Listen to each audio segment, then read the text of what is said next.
नमस्कार सर्वांना, श्री स्वामी समर्थ. तर आज आपण बनवणार आहोत सकाळीच्या उरलेल्या बेसनचे पराठे. तर बेसन म्हणजेच पिठलं. सकाळी पिठलं बनवलं होतं आणि संध्याकाळची वेळ होती, तर संध्याकाळी सकाळीचं उरलेलं बेसन कोण खाणार.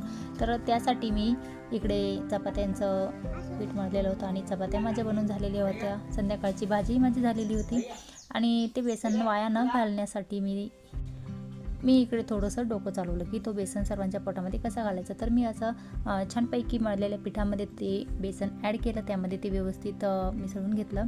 त्यामध्ये थोडेसे मीठ आणि तिखट त्यामध्ये घातलं छानपैकी आणि तव्यावरती तेल टाकून मी ते व्यवस्थितपणे तव्यावरतीच थापून घेतलं. म्हणजे आकार खूप मोठा नाही बनवला, कारण तवा गरम असतो. तर तुम्हाला जर बनवायचं असेल तर तुम्ही पण नक्की बनवा, जेणेकरून सकाळीचं पिठलं वाया जाणार नाही आणि व्यवस्थितपणे हाताला चटका बसणार नाही. असं लक्ष देऊन करा.